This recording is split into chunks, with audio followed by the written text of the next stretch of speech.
Well, hello there, kia ora koutou whānau. Welcome back to another episode of A Big Hairy News with the Chewmeister General. Ahoy, hoy. Ahoy, hoy. The way that the phone was supposed to be answered, so you sent me a link. Am I going to get that up later on? Is that what we were just talking about, was it? Yes, yeah, in reference to what we were just talking about off here. You doing well? How you doing? How you feeling? What's going on? Yeah, today's a day off for me. So I had heaps planned, and then the weather said no, stay inside and play video games. So that's what I did. What were you playing? I play a game called War Thunder, which is incredibly nerdy. There's little tanks and airplanes and stuff.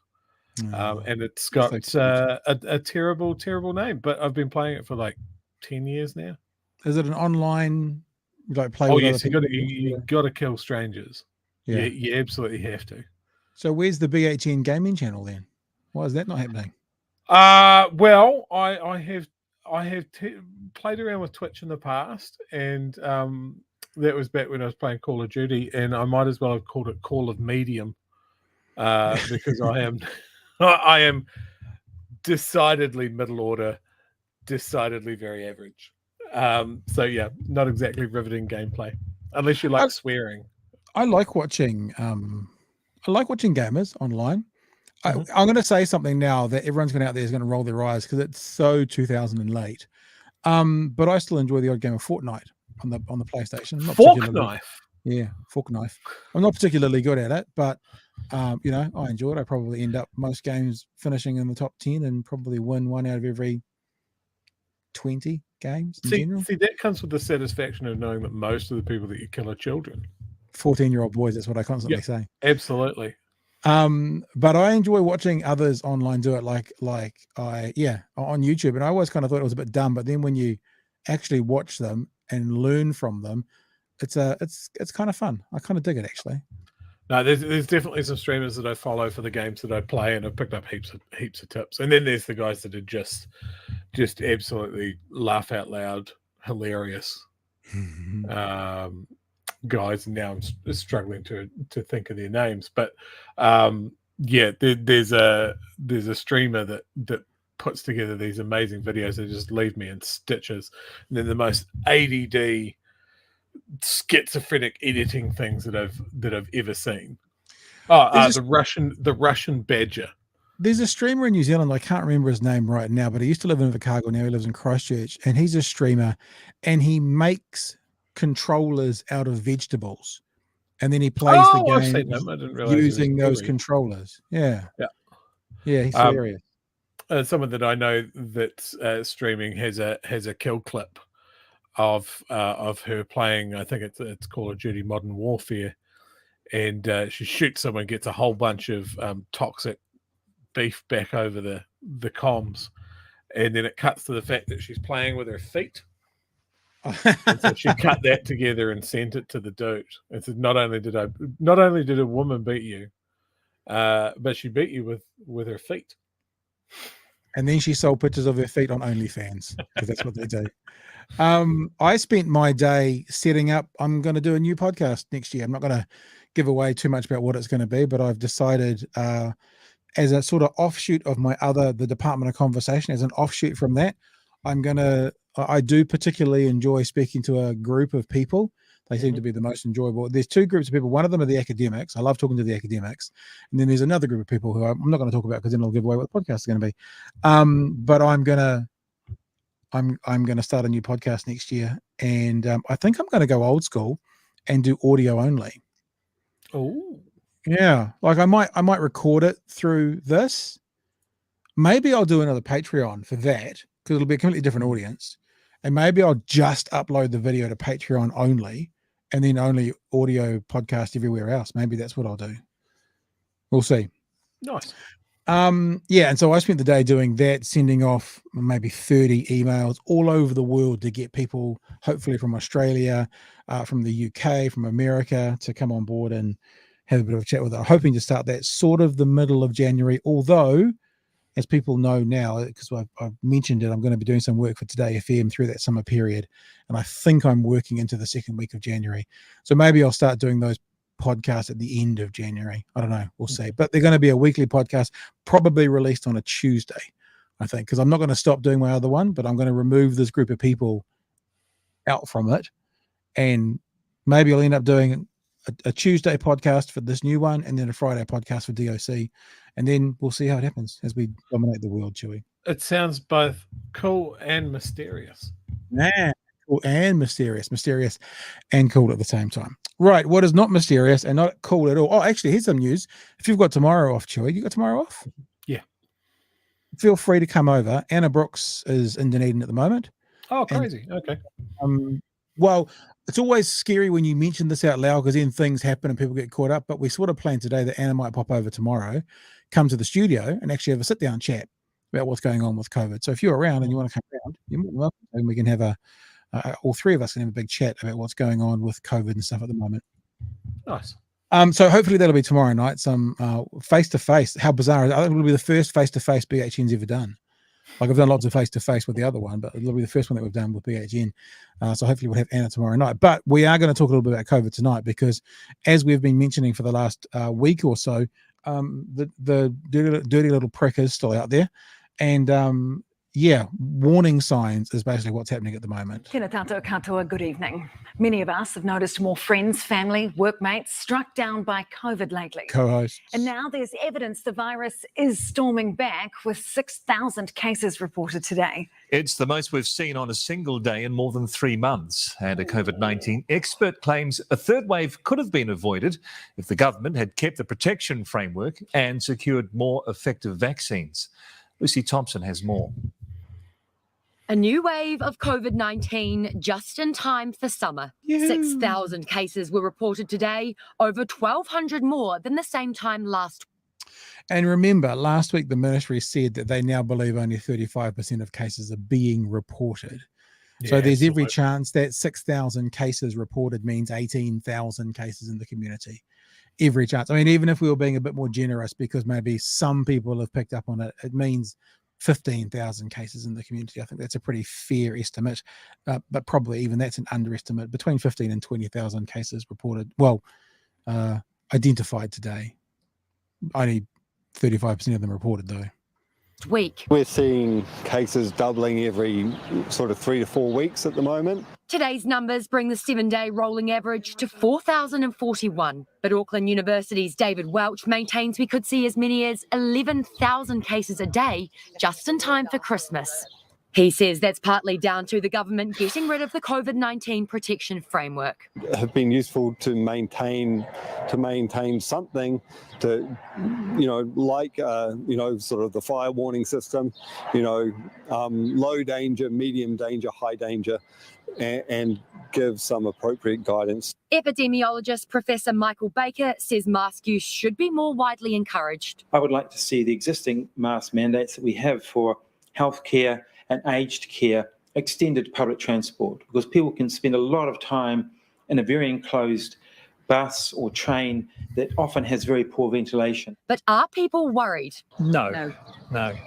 I can because we're fully vaccinated. You don't have to wear masks, or nobody asks for your vaccination, so I kind of forgot it. Of today's cases, 26% are reinfections. There's kind of a handful of variants, and they all share a similar. So that's pretty high. When this started off, this new sort of way, that it was like 2 or 3%. So now 1 in 4 people being infected are reinfections. So I was talking to someone the other day, right? And I was, and to be honest, I'm going to ask some people to take some precautions who are going to be around me on Christmas Day. Whether they do or don't, I don't know, because as I've just said, I've got a job to do for the weeks after Christmas. And although none of us are really worried about catching COVID, ultimately we don't want to get it, or ultimately we don't want to get it for a second time. mean, that's the next kind of level of don't want to get it, but particularly don't want to get it around Christmas time, because then other work through the summer has to go away as well. But that's something I thought about today, Chewy. There's a group of people who are like, no, I don't really think about it, I don't really care anymore. I've already had it. Once we get to, 40% reinfection rate, you're kind of getting to that point where it's not just in an ideal world you don't get it, because I think everyone would still do that in an ideal world, but then it also becomes in an ideal world you don't get it, or if you've had it in an ideal world you don't get it again. And I've heard from people today who have had it three times already. So yeah, this is where we're at. And I mean, there's a lot of people out there that don't live in an ideal world. The people that haven't been able to have vaccinations because of their health conditions or immunocompromised. And that was the whole game plan when we started this, is we're supposed to be protecting people. And it's gone out the window. People have got bored, annoyed, think they're bulletproof. Look after yourself. Everyone. One of the commentaries that has been coming through strongly with Dr. Brooks when she joins us is about how the changes that have been made have shat on the vulnerable more than anybody. Yeah, so the people who are immunocompromised, who do have underlying health issues that could put them at higher risk, have gone from sort of avoiding situations to now almost having to be lock-ins on some level, because everyone else is like, no, I'm not thinking about it. No big deal. No issues. Yep. So it's a tough one. Even the most basic precautions of giving people space has gone out the window. And I mean, as we head into Christmas and the busy shopping sort of time, I mean, I saw people out for Black Friday and the malls were rammed. There is no bubble for people anymore. Yeah. The feeling that everybody has forgotten is very, very strong. Yeah. All right, let's get the end of this clip, shall we? Similar mutation in the spike protein, or similar number of mutations in the spike protein that help the virus evade immunity. So we're seeing more and more people getting infected for the second time. Unfortunate few, probably even for the third time. He says more modern, more effective vaccines are out there, but the government and authorities have been too slow to act. There are boosters out there that are in use in other parts of the world that are more targeted at the current variants, that targeted BA4, BA5 and subvariants that we have here. But unfortunately, it's not available here, and there's no indication that it's going to be available this year. The government refutes those claims, but all indications are we're in for a COVID Christmas. Now, I guess what I don't know would be interesting to find out. Has the government... Now, look, I think the government's dropped the ball. This is certainly... Tonight's episode is not going to be a Yay Labour episode. Trust me, there's a couple of stories coming up. But I think it's probably fair to at least ask the question, have they dropped the ball on the new vaccines? Or has Pfizer and Moderna and those other places that are making the new vaccines put us to the bottom of the list because we're only 5 million people? I don't know the answer to that. If it is that the government's dropped the ball by not hunting out these newer vaccines sooner, then yeah, fair enough. Let's point the finger. But I personally don't know the answer to that question yet. Yeah, I mean, considering how much chat there was originally about securing the vaccine, how much we were paying, could we have paid more to get it quicker, which was thoroughly thrown out the window. But yeah, there's no discussion about that. Yeah. To continue on with the story just slightly, this is off One News. 6,000 cases reported today. New Zealand has seen a spike, pardon me, COVID-19 numbers with 6,000 cases reported today. 1,247 more cases than were reported last Tuesday. So that's, you have this rolling day average of the 4,500. This is the singular day average. So last Tuesday, there was 48-ish hundred. Today, there's 6,000 over those 7 days as a single day conversation. Of the cases announced today, 26 were reinfections. The 7-day average is about 4,000 on Monday. The deaths from COVID were 58 last week. So 58 deaths last week. Yeah, we're going to have Anna Brookson tomorrow. And one of the questions that when I've been talking about this, that others have been asking me to ask Anna, is this reinfection rate. So are the people getting reinfected now, and this is just me talking out loud, I don't have the answer to this, we'll find out tomorrow hopefully, are the people getting reinfected now potentially those who have had Omicron, or are they the people who have had Delta? So in other words, is it a different variant causing people to get reinfected? Or are you still kind of quote unquote a superhero if you've had any of the Omicrons now? Like, is your risk lessened? So does BQ 1.1, if you've had BA4, are you still well protected from BQ 1.1? Again, I don't know the answer to that, so don't listen to any advice I'm giving. I'm saying I don't know the answer to that, but that would be good to find out. So as I said, hopefully, all things going well, we'll have Anna in studio with us tomorrow night. Well, tomorrow during the day, we'll replay it tomorrow night. That will get the answers to that and other questions as well. And look, I guess again, I actually just had a chat with my 16-year-old. And I just said to her, because this is where we're at now, Chewy, you know, the whole look after Nana and Papa, you saw those signs around Otago University when the very first thing came out. Now it's look after yourself. And I was saying to my 16-year-old who's going to do some stuff around town tomorrow, she's finished school for the year, I'm like, your responsibility is to look after yourself, right? You need to look after yourself because now the byproduct of that is looking after other people around you. And when we started this, we were thinking about looking after other people, and the byproduct was we looked after ourselves. It's flipped. Yeah.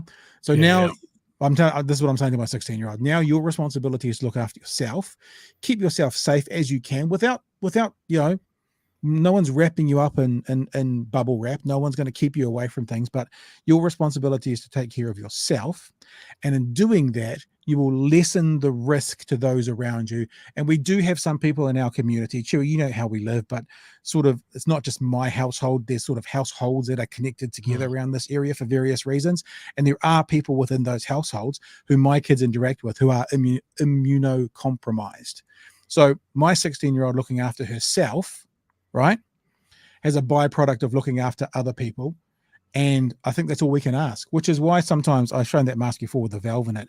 Technically, that I think that's and it protects me from virus coming in, but I breathe out from it and that goes out. But I'm like, if you're choosing to go through the supermarket with no mask on, then I have no responsibility to protect you should I have something. So I'm looking after myself whilst being empathetic and wanting other people to be safe as well. But primarily, it's me looking after me. I mean, I popped into the pharmacy the other day because, you know, when Claire and I managed to catch it, we went through all of our remaining rats. So I was like, oh, well, maybe I'll just pop in and see if they're still available or whether you still have to order them or whatever. And the pharmacy person was like, oh, how many do you need, please? You know, go, you what, 2-3 people in your house? Here, have 4 boxes and here's a free box of masks. So, I mean, they're very keen to get those out in the community. And just having a chat to her, she goes, yeah, we've got so many people that are coming in with flu symptoms, no mask, into a pharmacy. Yeah. And just asking for cold flu stuff. And they're like, oh, have you done a COVID test? No, why would I do a COVID test? Because you have all the symptoms of COVID. No, it's just a flu. COVID's over. Yeah. And I just got the sense from this pharmacy tech that she just wanted to put her face through the desk. You know? Yeah. Was your pharmacist masked up in that situation? Well, to be fair, no. Yeah. Well, so the pharmacist is not looking after themselves. Yeah. I mean, this is what I'm saying. I mean, I'm not trying to like point the bone, but if people aren't going to look after you, you need to look after yourself. And like I said, if you look after yourself, then the flow on from that is others around you will be looked after. That's the idea. The question is, those people who are on their third infection are just unlucky, or have they taken no steps to change their behaviors and then kept telling the virus, pick me? I don't know the answer to that question, Ro. I mean, no one can, but I have to say, I'm very careful saying this because I could pick it up tomorrow, and I'm aware I could pick it up tomorrow, and I don't want anyone to go, meh, you can come on, you weren't going to get it. I'm not saying I'm not going to get it, but so far we've been pretty careful to follow the science, and no one in this household's got it yet, and no one in the household that my kids go to for half the time has got it yet. So if I was to guess the answer to that question, I would say people who are basically taking no steps and saying pick me would be the likely scenario, but I don't know. For the third time, I mean, everyone can catch it once. I mean, sure, you've been someone who's been quite cautious, and it got you. and you were being cautious. So that's why I'm saying anyone can get it. No one's standing up the front saying, yay me. Although I have heard someone say, if you believe you won't get it, you won't get it. To which I said, I hope you can believe you'll never get cancer then. They shut up pretty quickly after that. But I have heard that be said. So yeah, I don't know. I just want people to look after themselves. I'm definitely still wearing a mask in public transport. Okay.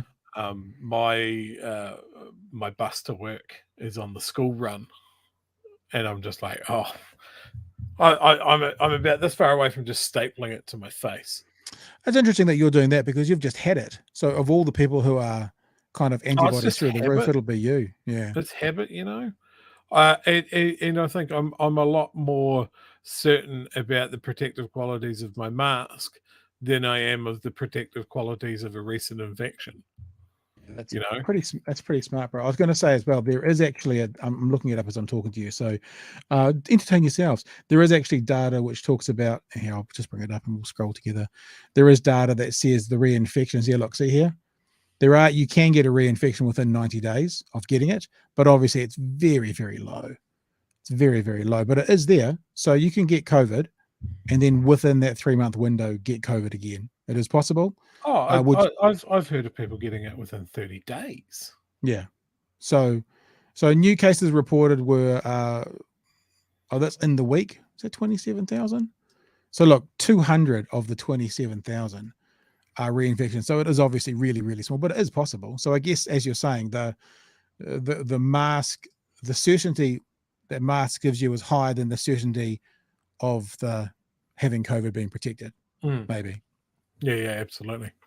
All right. So listen, maybe we should do this. If you've got and actually, I don't know what time Anna's coming to my place, but it'll probably be in the morning. So if you've got any questions for Anna, either fire them to us. I don't put them in the chat because I won't see the live chat. You can tag me on Twitter and fire them to me on Twitter at Pat Brittenden, or you can go onto the Facebook page and message us on Facebook. If there's anything you really specifically want to ask, like Ro, your question, if I remember, I'll ask it. If I don't, if you fire it to me either on Twitter or on Facebook, then there's a very good chance that I will get it. And if I have a chance with Anna tomorrow, they'll ask it to her as well. So yeah. All right, let's have a look at this other story, which when you hear the opposition jumping up and down and up and down and up and down and up and down about 3Waters, you go, no, okay, you're beating around the bush. But I have to tell you, the concerns that they're sharing about this entrenchment clause within 3Waters, I think is something that is concerning, that should be looked at and talked about. How much about this do you know, Chewy? I have skimmed it today. I found it kind of interesting that I remember when we were talking about 3Waters on the show previous, one of the concerns that people had was that there wasn't enough protection against privatization. Yeah. And on first blush, this seems to be that protection. Yeah, and you're right on the first blush. Can we just, before we keep going, you've got a knocking going on, like your desk is rocking or something's tapping something. I'm not sure what it is. Yeah, Just if you could, probably just my pop guard. Okay. So let me just read this out and then we'll talk it through and explain about what's going on. A last minute clause in the controversial 3Waters bill. Well, that's ridiculous. The bill's not is it controversial because people think it's controversial, or is it controversial because of how it's written? It's controversial because people don't understand what it is. Anyway, a last minute clause in the 3Waters bill, voted through hastily by the government and Green Party last week, has been called, quote, a real danger to New Zealand constitution by a leading legal expert. The change so even when I read that, I went, okay, so one person's not happy. What's their relation to this whole thing? But we'll keep going.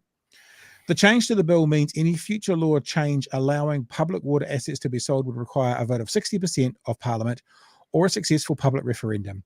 The move effectively entrenches public ownership of water assets by insisting on a supermajority of 72 MPs, more than the usual majority of 61 MPs, a government needs to change the prospective law in the future. No other law requires such a supermajority to be overturned, except for aspects of the Electoral Act, such as the voting age, which has long required a 75% majority by agreement of all political parties. Labour's 3Waters reform has no such agreement. It has been among the most contentious of its policies. National and ACT, which have both promised to repeal the reforms, have called for the government to remove the entrenchment provision from the 3Waters bill. The Green Party had doubled down, denying it would set a new precedent in lawmaking. Now, I actually sent a text off to a couple of Green Party MPs, asked if they come and talk about it. Didn't hear back from anyone, just so you know what's going on. Dr. Dean Knight, a constitutional law expert at Victoria University, said the entrenchment put at risk existing entrenchments of constitutional matters and could open the door for more law to be similarly entrenched in the future without the support of the whole parliament. The real danger is it opens up possibility of entrenchment on other matters. It's not beyond imagination that ACT and National ACT government may in the future decide to entrench a 3 strikes law on the basis that being safe is important policy. We start this set of shenanigans, great use of the word, about using it for those types of policy matters that don't have widespread support. We get the sort of game playing which is unlikely to end well. Both Labour and the Green Party MPs voted through the entrenchment provision produced as a supplementary order paper as the government worked to pass 24 bills under urgency this week. Now, the reason I'm in agreement with the issue of entrenchment is this. Making it real simple, yeah? If a government with a majority decides to entrench something, what they're saying is it sets a precedent for any government with any majority to set any law up with an entrenchment, therefore not allowing a future government to roll it back. So think of the worst law, think of boot camp. Okay, there's an example, boot camp, which is something that National did want to put in, then it got rolled back. If that had been put in with an entrenchment, it would have been very difficult to roll it back. So the precedents that this said, look, I'm not saying you were saying this, Chewy, but the idea that they wanted a solution or they needed a solution to move away from the criticism about privatization of water, and they thought they found it with this, saying, well, if we entrench it, it can't be privatized. But because it's not a constitutional issue, it's basically a policy decided by a Labour government supported by the Greens. It doesn't maybe rise to the level of necessity of entrenchment. So the law professor is actually saying, if you entrench this, then you're giving the green light to, and he's not talking down National, but to the other party to entrench whatever they want. And I actually agree that that's a dangerous precedent. So I'm on board with this idea in this instance about not being entrenched. I think being entrenched is a mistake. Yeah, but hasn't Parliament got so many checks and balances to get it there in the first place? So, like, there was obviously enough MPs to pass this, right? So, all the Labour and Greens, no worries at all. This is a good idea.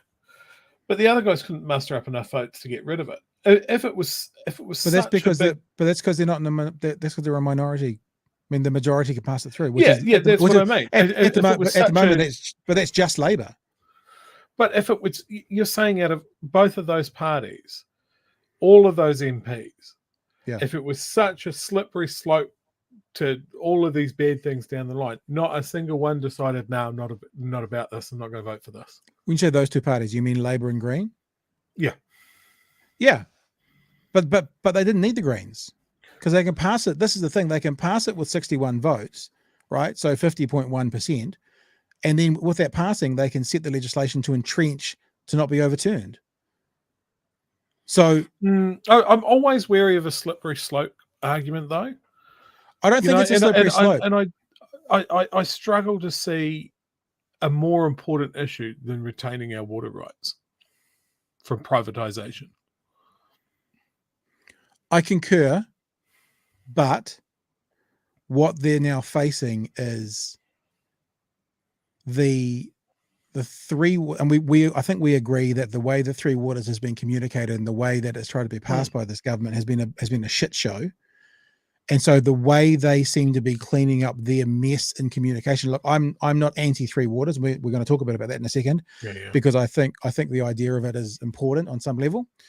But because they've, let's be honest, fucked up the communication of it so badly, they're now trying to cover that by doing something unprecedented, that as the professor said, if the National ACT Party did it with 3 strikes, there'd be an uproar. And that's the only thing I'm saying. I'm not talking about slippery slope. I'm talking about entrenchment is for constitutional issues. And this is not a constitutional issue. Well, at least according to this law professor, I can't see how it would be either a constitutional issue. God, I mean, when we look at the future that we're looking at, I just think retaining our water rights is probably more important than a constitutional issue. But I mean, I'm looking at it through the eyes of like this solves an issue that I had with 3Waters. Sure, the privatization. For it to be all put in the same basket, and then another government comes in and is able to sell the fucking basket, and how else would you do it? Yeah, I don't. Well, how else you'd probably do it is leave it in the hands of the councils. That's probably the other way. And I'm not saying that's my support, but like talking this all the way through, they're making a change which changes the rules. There's a concern about the rules, so they're making another change to help satiate the concern about the first change. You know what I mean? There must be a better way of doing it. I mean, ownership still lies with the councils. And we're going to take on the contract of looking after the pipes. I don't know, but there must be other ways of doing it. There's a lot of comment in there as well about. I mean, you can put some of them up if you want. The most important thing is our water, etc. I agree with all of that, but in our government, what we entrench is constitutional issues. It's voting ages. It's things to do with how we pass legislation. It's not the actual legislation itself. And that's what it's been. And I think it's not a slippery slope to say, it's a bit like, here's the flip side, right? Here's the flip side. And I think about what happened in America, where you weren't supposed to appoint a Supreme Court judge in the last year, according to the Republicans, until they had an opportunity to appoint a Supreme Court judge in the last days, and they did. So they can change it. So there's actually nothing stopping National, if they were to get in, trying to entrench the 3 strikes law anyway. They could do that, just like Labour could do this if they wanted to. But if Labour did it, it's going to give National sort of the right to do it if they want. If Labour doesn't do it, then National sort of doesn't have the right to do it, and there'd be much more kickback. So there is a little bit of swings and roundabouts here. This doesn't make any guarantees one way or the other. I kind of think what's good for the goose is good for the gander. I kind of think, and we're going to talk about it the other side in a minute when we talk about the hypocrisy of Christopher Luxon. If this gets done by Labour and the Greens, then Labour and the Greens can't complain if National and ACT do it on a different policy that they deem uber important in the future. Yeah, no, like I see that part of the argument. It's just like in orders of magnitude of importance. You have the retention of our water assets going into a climate change future. And then the best thing that the right has to say is, well, we're going to do one of our really important things, and we're going to entrench boot camps. And it's like, is that all you've got? Is that the thing that you die on a hill for? Well, imagine, I mean, we don't know what's happening in 20 years from now. Imagine if 20 years ago that someone in National had done this for marriages between a man and a woman. Yeah. And entrenched it. And I'm not saying that has happened or will happen or could happen, but I'm just very much, I will always struggle, even if it's, I agree with something in place to stop the privatization of water. And I'm on the left. This is my team. I agree with all the stuff behind it, but I walk and chew gum. I'm also a realist, and I go, if I support the entrenchment of this, my concern is National, when they are government next, whether it's next year or whether it's in 4 years from now or 7 years from now or whatever, will have every right to do it themselves. And I, as an honest human being, won't be able to go, how dare they entrench it? Well, it's what they found important. So it does. I kind of agree that it sets a precedence that is concerning. It would be better for them not to do it. If I put it like that, is that taking a half step backwards? I guess. Like, oh yeah, I don't know. It's such a frustrating thing. I have very clear goals that I want people to achieve here, and it just seems like everybody's just banging their fucking heads together. Let's just also finish this though as well, yeah, because and I've used this before, and I will continue to use this as an example, because they're our brothers around the corner.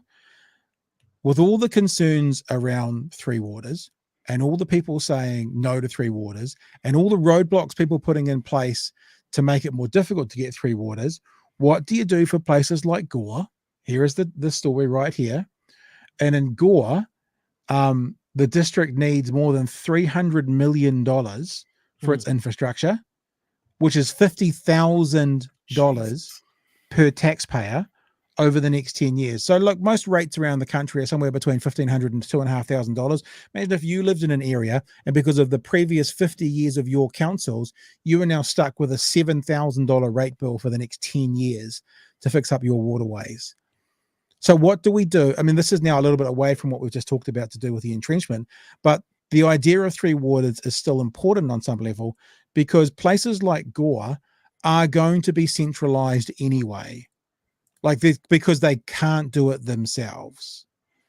And I've said this before as well, when we have a national emergency like an earthquake, we wrap around it and the whole country pays for it. Why is drinking poison water not considered a national emergency and the country wraps around it and pays for the places that need it, and the places which are often the urban situations because there's more money per capita, like Dunedin and Christchurch and Auckland and maybe not Wellington. We hear about sewage in the streets in Wellington, are more often than not the places they need it. And that's because in places like Gore or in rural places, you have one ratepayer over 4 kilometres of fence line. So there's fewer ratepayers to pay for the upkeep of the pipe. So something needs to happen. The big in my opinion, red herring that's been put up is like privatization. So the government's gone, here's a solution.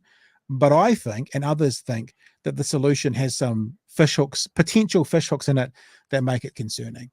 But that doesn't actually help the issue to do with 3Waters, especially for the places that desperately need to be centralized. Yeah, no, absolutely. Chat's gone bananas. Okay, go for it. I haven't watched any of it. Okay, we'll start off with Simon here. I actually support them to stop privatizing the water. The retrenchment stop Chris and David selling it in the future. I guess that's my overall position. I agree. I guess if you're going to paint in broad strokes. But I agree. But then again, look, let me also say this. If that's the case, why haven't we entrenched our railways? Why haven't we entrenched the 51% of Air New Zealand? There's a shit ton of stuff they could actually sell. Why is there this huge concern around the water being privatized and not all of our other assets? Is it because it's just water? I mean, we need it. Is that the reason? Maybe. Well, maybe if someone sells Air New Zealand, I won't die. Yeah, true. No, fair. You can't drink a railway. We've got Row here. It would have been better to include a line that water must retain a public ownership. At least that doesn't rule out our local body or government controlling it. Jay here says there's few matters more important than our water. And I guess that's what I was kind of sort of leaning towards as well. We've got this super mega important thing.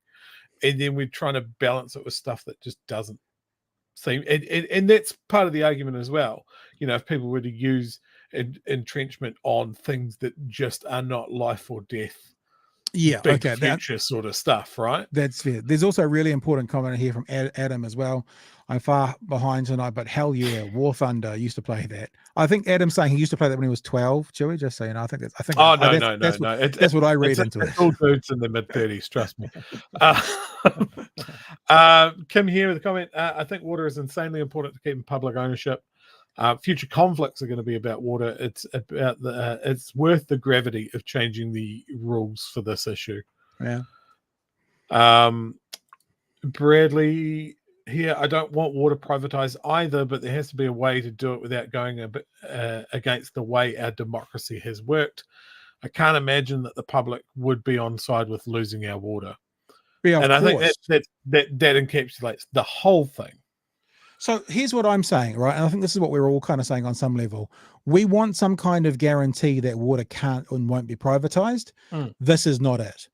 This is not the way to do it. They need to find another way. That's what it comes down to. This is an interesting comment from Gary. History shows us that neither Labour nor National can be trusted to not sell public assets. We have no protection for the few remaining public assets we have left. Except mostly Labour sold national assets under Roger Douglas in the 80s, and then it went and formed the ACT Party. So some nefarious right-wing people pulling the wool over the eyes of the. I don't think they've pretty much done it since then, have they? I could be wrong. I mean, that's a really interesting case, because we are talking about the late 80s stock market crash. Labour comes in on a landslide, finds out the country's broke. Oh shit, what do we do?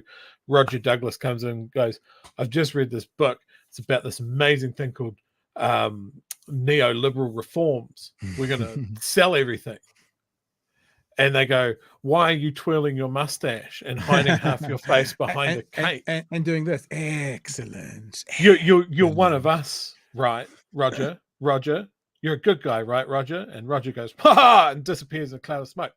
But it's amazing how much of a shadow those events have cast over this entire country. Sorry, I'm going to go off on a massive tangent here, right? Tangent away.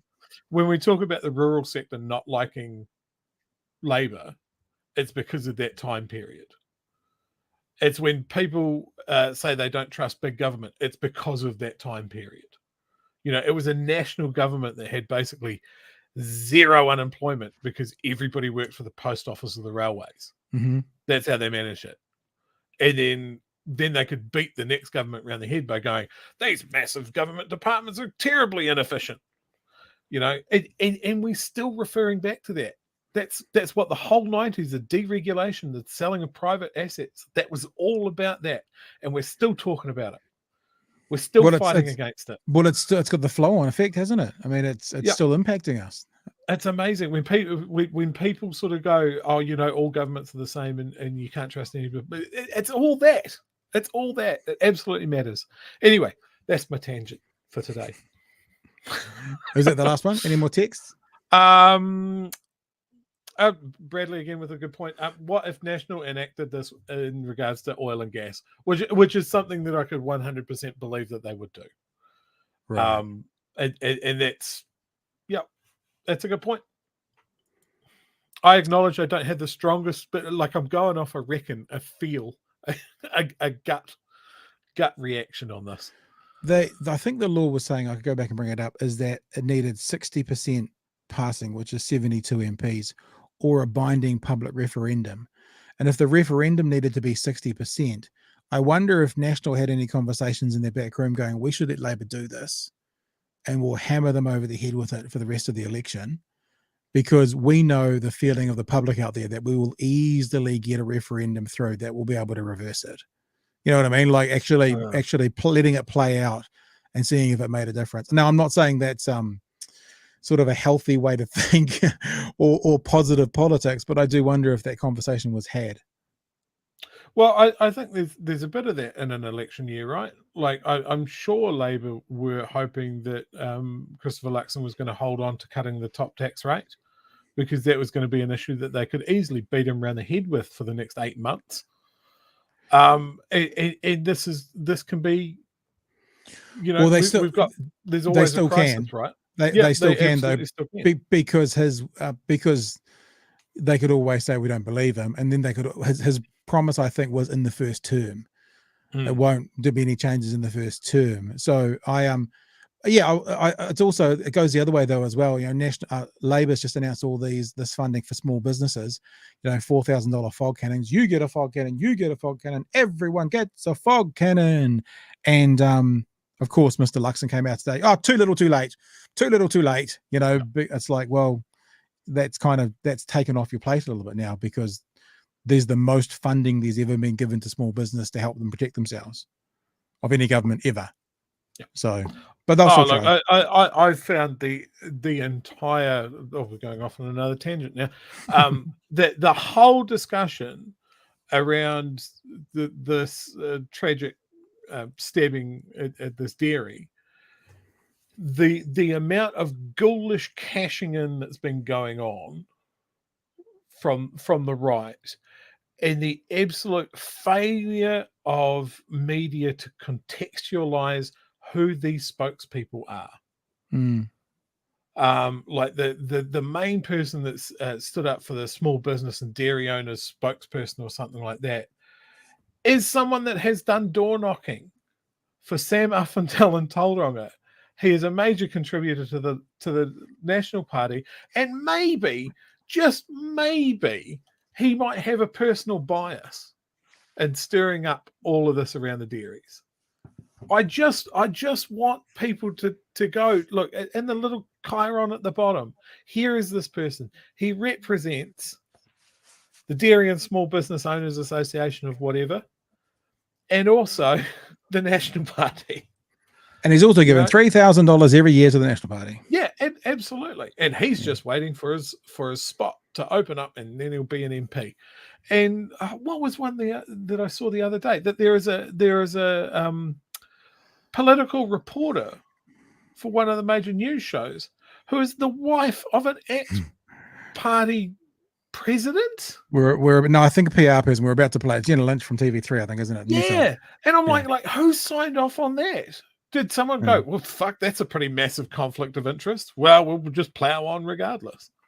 Well, maybe this would be a good time to jump over to TV3 and hear from Jenna to see what's going on in her world.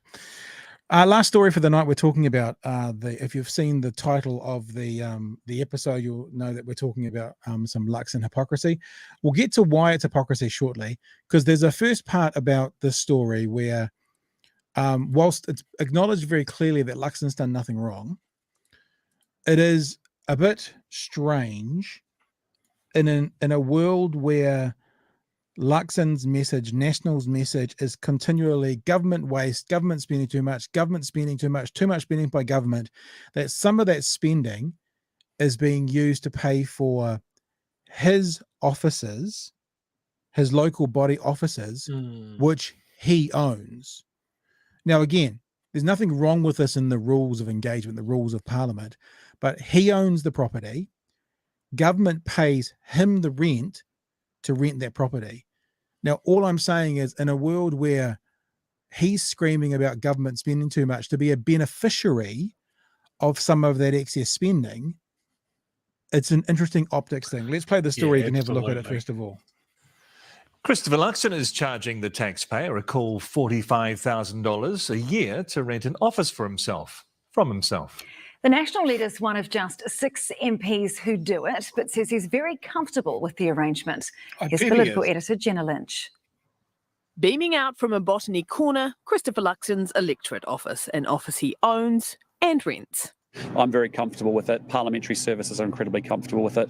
You very comfortably heard that right. In March 2020, 4 months after he was selected as candidate for Botany, Christopher Luxon bought this prime corner spot for an office. Now he rents it to the taxpayer. So just think about the timeline there. Again, he's within the rules, very clear. He became the nominee. He then bought the property. He then funded the purchase of the property off the taxpayer. Now, if he had have already owned the property, there'd probably be a different vibe to it. But he became the nominee. He then bought the property. He then started charging you and me to pay off his mortgage on his property. Or, I mean, assuming he's got a mortgage on it, if he doesn't and he bought it freehold, then we're just lining his pockets some more. Again, within the rules, he's not doing anything. I can't say wrong because that has a moral element to it. He's not breaking any laws or any rules. But it's an interesting vibe, and we'll tell you shortly why there is a little bit more hypocrisy to this than just even what we've explained so far.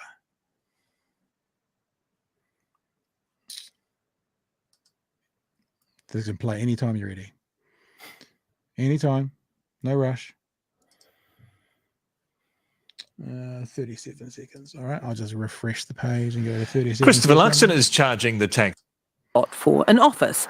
Now he rents it to the taxpayer so he can use it as an office to serve his constituents. Mixed comfortability among them. Something I would be very comfortable, especially with the cost of living such a high. I'm quite comfortable with that. Topping the office perks, Christopher Luxon's 45 grand. Then comes Labour's Tracy McClellan and Jenny Salesa, both offices owned by the Labour Party. Interesting that your friend here, Jenna Lynch, that uses a couple of examples for office perks to compare them to Mr Luxon, but those two individuals don't own the offices. Says are owned by the Labour Party. So the other two MPs, the Labour MPs, aren't personally profiting from this. Christopher Luxon is. So whilst this is all correct again, these are the office perks. The biggest number, Christopher Luxon, he personally benefits from it. The next two Labour Party MPs, the Labour Party benefits from it. So there is a slight difference there, and interesting that it's just all thrown in together like it's the same thing. National's Jackie Dean rents her office back to herself as well. Foreign Affairs Minister Nanaia Mahuta rents her office for $13,000. It's not owned by her, but it's on Māori land, and she's a member of the iwi that owns it. National's Paul Goldsmith didn't get his returns in on time, but he told News Hub he charges $958 a month, the thriftiest of the lot. So she wasn't quite clear about Goldsmith there, but what it sounds like to me is that the three national MPs all personally profit from this. The two Labour MPs at the top, the Labour Party profits from this, and the Nanaia Mahuta's tribe or iwi profit from it. So the three people who are getting a personal profit from this completely within the rules perk are National Party MPs. Just interesting to be completely clear and aware of that. Yeah. It's all signed off by parliamentary services and they pay below market rent. Monthly market rent on Luxon's property is listed as $3,833. He's undercutting that by a whopping $83. His annual rent paycheck just shy of $1,000 more than a minimum wage worker's annual earnings. What's important to me. Can I say something about that last comment there? Doesn't mean anything. I mean, comparing it to a minimum wage, who cares? I'm sure the Prime Minister's, if the Prime Minister had an office in central Wellington on the 10th floor, it would be 3 times the minimum wage. That's just tittle tattle. The comparing it to that doesn't matter. If that's what it rents, that's what it rents for. But anyway, now this is a very important piece to listen to, Chewy. That's why I've come back a couple of seconds, because I'm going to compare this to something else shortly. You ready? Here we go. Annual earnings. What's important to me is that I follow all the rules and the rules are followed and that parliamentary services are good with it, and they are. All right, thanks so much. Take care. There is no suggestion that Christopher Luxon has broken any rules. In fact, his office even helpfully dropped off his parliamentary services permission slip to prove that he hasn't. This is about optics, and while Christopher Luxon may be comfortable with his rent arrangement, arguing that the government is misspending taxpayer money when you're skimming some off the top is a hard argument to win. Jenna. Right. So let me just repeat to you very clearly, and then I'll give you a crack. Then we'll go on to the hypocrisy bit. Mr. Luxon said very clearly, and I wrote these down, it was signed off by parliamentary services, and he said, quote, "What's important to me is that I follow all the rules." And he has. No one's suggesting that rules aren't followed here. But Mr. Luxon is saying this is above board and this is fine because it's within the rules. Chewy, yours. Yeah. There has, to agree with you, if someone else has signed off on this and it's within the standing rules at the moment, yeah, cool. No criticism of it, really. It hits my, it's not morally right, though, gland pretty square. Have you got a moral gland? Yes, I do. A gland? Yeah. Is it the kind of gland you milk? Throbs. It throbs when Christopher Luxon's trying to do something. Tell us about your moral gland, shall we? No, it's just there's obviously a problem with the rules in this case that parliamentary services are going, well, it's in the handbook. Like, what is the reason for having an electorate office? And I think we can extend this out to what is the reason that they're allowed to get money for their Wellington accommodation? You know, going back years, like Bill English got pinged for this. Well, when I say pinged for it, he got slapped, and then we all moved on to something else about owning properties and then getting parliamentary services to pay for it.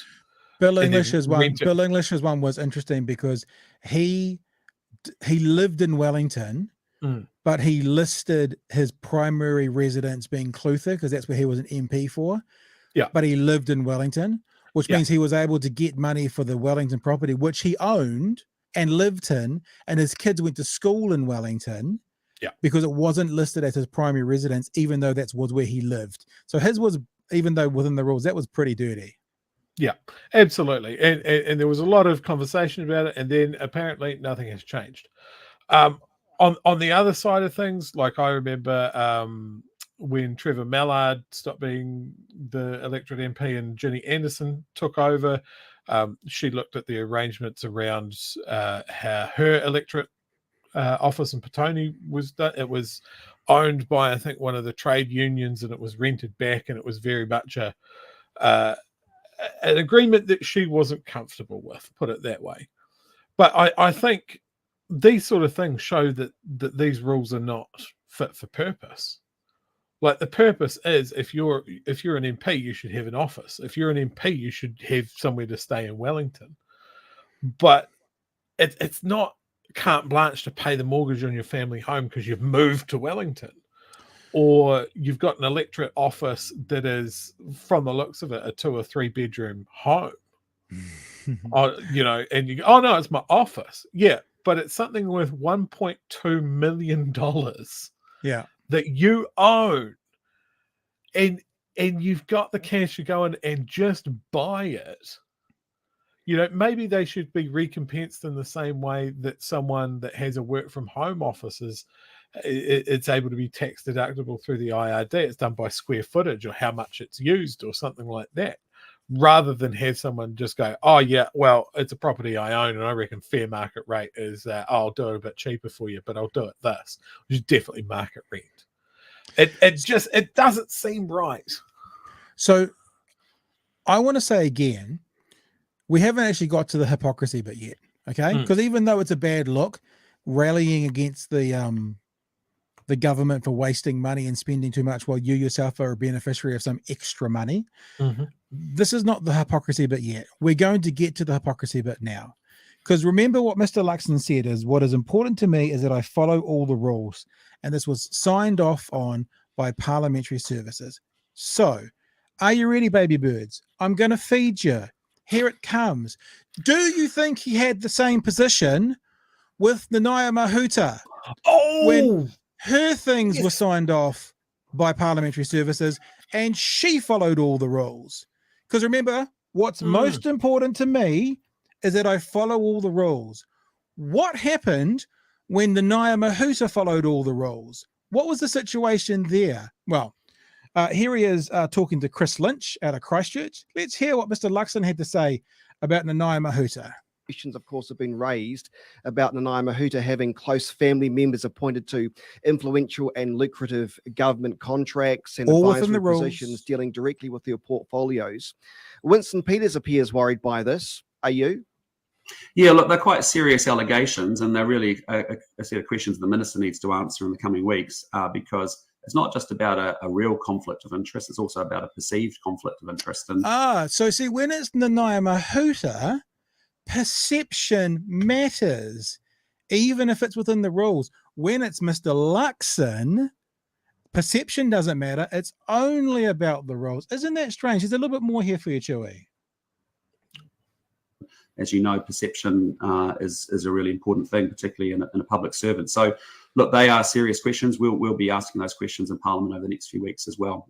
So, yeah, they're serious allegations that the Minister needs to answer for them and reassure the public and probably the Prime Minister that, there is no real conflict and there's no perceived conflict either.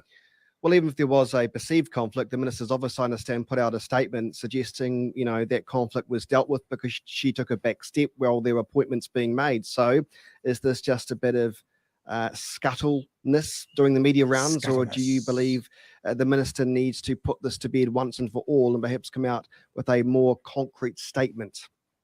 I think there's probably a bit more definitive answers that are needed to answer some of those questions. And I think, we'll be prosecuting that over the next couple of weeks in Parliament as well. So he was very, very keen to make sure that issues surrounding Nanaia Mahuta were either not real or even a perceived conflict. whereas he doesn't seem to have that same concern about himself. No, I think he said he was very comfortable with it. Perception is so important. What did he say? Perception is really important for a public servant. That's what he said about Nanaia Mahuta. A perceived conflict of interest. So he's not even suggesting that she's broken the rules, because she didn't. Right? Now, where we, my friends out there in the World Wide Web, will be consistent is we thought that what Nanaia Mahuta did was inappropriate. And we said very strongly that the situation that she was in was not appropriate. So what you're not going to get from us is a couple of ideologues who go, oh, basically do what Luxon's doing, like give Nanaia a pass and slam Christopher Luxon. We said of Nanaia Mahuta that she should not have had her family members working in that situation, even though she didn't break any rules. If you've got a minister above you, there is a perception of power that may influence the decision. We said of her husband getting contracts from the government, this is what I put out there. If you sleep in the bed with someone who gets contracts that sends money into your personal bank account, as a minister, you should not be doing that. That should be outlawed. So we're being consistent here, saying Nanaia Mahuta shouldn't have done that. And now we're saying Christopher Luxon is in the same sort of perceived situation, and he shouldn't be doing it either. It shouldn't be allowed. We're not playing the ideological game. We're playing the consistency game here. Christopher Luxon is not. He is being hypocritical. Yeah, and I think when it comes to Mahuta as well, we said a very similar thing. Well, if this is within the rules, then maybe we need to look at the rules. And yeah. I mean, I hand on heart, I don't know how parliamentary services review their policies and procedures. I'm sure there's a whole rigmarole to it, but I think for the amount of times that issues around MPs' residences and electoral offices come up, then maybe it's time to actually review that and actually have a look at what it is. And I think you're right. And Sean says this, yeah, you seem surprised, Pat, that Luxon can talk out both sides of his mouth. That is a must for a national party leader, surely. No, I'm not surprised by it, Sean.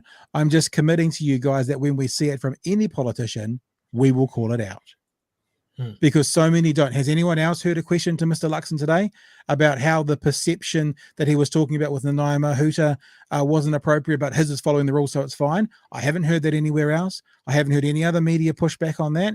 What we're saying to you, Sean, and to anyone else watching, is that when we see it, I'm not talking about from national, from anyone, and when we catch it, we will talk about it, even if no one else wants to. That's what I'm saying. Yeah. Yeah, it seems very sketchy to me. Yeah, I mean, there should be some compensation. Not arguing that. It's just weird. Maybe it should just be, you know what they're fans of? Bulk funding. Maybe there should be a set amount of money given to the parties for all the MPs to find an office for their MPs. Yeah. And you can divvy that out how you want. Yeah, that's not bad. But this is the money you get funded per MP based on the fair market rate for the area that they're the MP in. And then that's free and clear. There's your money. That's actually a really very, very good, very insightful position, Chewy. I'll have to make sure that every time we talk about it in the future, we remember to credit you to it. But if the government wants to put bulk funding on other agencies, why shouldn't they be subject to themselves? Like for everything. I'm a fan of this in other things. I'm a fan of that idea for elections. You know, one of the biggest threats to, like, if we want to talk about threats to democracy, one of the biggest threats that we have to our electoral process is the amount of money that's pumped into it. Yeah. You know, the way that donations are gathered and checked and that sort of thing is, I think, a huge weakness in how we run things. I would prefer elections to be publicly funded. Yeah. Well, they pretty much, they pretty much are. Compared to lots of places in the world, they certainly are. Well, they pretty much are. But then they're still selling tickets to dinners for $1,500 a pop, and you know, they're all magically getting exactly the right amount on the donation, so they don't have to report who gave them. that sort of thing. I mean, Jesus, just sell some T-shirts. Hey, it's been a good show. I've enjoyed it tonight. Thank you for joining me, Troy. People may not be aware that you often aren't here on a Tuesday. You're often here on other days, but we've got some of our other friends potentially joining us this week. Jeremy Elwood, comedian Jeremy Elwood's going to be with us tomorrow night. As I said, Dr. Anna Brooks is going to be in studio with us tomorrow during the day. Won't be live. So if you've got any questions that you want to ask Dr. Anna, you can fire them through on my Twitter, just at Pat Brittenden, or you can send them through on Facebook, the Big Hairy News on Facebook. Easiest way to find us. I don't know when I've got Anna in the studio, but it's probably tomorrow morning. So if you've got a question that you want to ask about long COVID, what's happening at the moment, get it through to me sooner rather than later.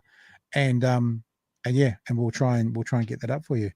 But no, good show. And listen, I've very much appreciated you coming on board tonight, Chewy, and helping us out with that because I was feeling alone. I'm all alone. One little, because I know people are going to be interested in this, right? There's a lot of talk about Elon Musk allowing banned accounts back onto Twitter. Oh, how are you going? Not yet. So I don't know if I just haven't ticked the boxes of being a TERF, a bigot, a racist, a Nazi, the other people that they're allowed back in, but not me yet. I'm sure they'll get to me. It's fine. I thought you would have been right at the top of the list of importance for all of those things. Yeah. You bastard. Yeah. Yeah. Well, you are very authoritarian. We know that from now. Oh, yes, we've got the graph to back that up. Yeah. All right. Hey, it's been fun. We'll probably see you later in the week, Chewy. I'm hoping. Absolutely. Yep. And 100%.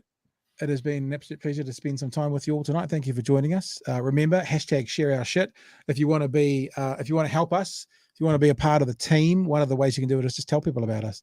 Tell people about what we're doing. Tell people about who we are. When you see our clips going out I like how Ro's saying night all, but Ro knows as well as others do that it takes us at least 40 minutes to wrap up normally. So, but anyway, thanks for getting there early, Ro. You can share our stuff. Tell people about us. Be our advocates, and that's a good way that you can let people know what's going on and what we're up to and what we're about. And that's how we can grow. It's been great. I've been watching the numbers of the live views tonight. It's been fantastic to see you all out there. And I've appreciated everyone joining us and coming on board. All right, team, have a good one. We'll talk to you tomorrow night from 10 p.m. Joey, thank you for joining us again, sir. You big hairy bastard, you. And until next time, everybody, stay safe. Hooroo. Ciao, ciao. Goodbye. No, nice.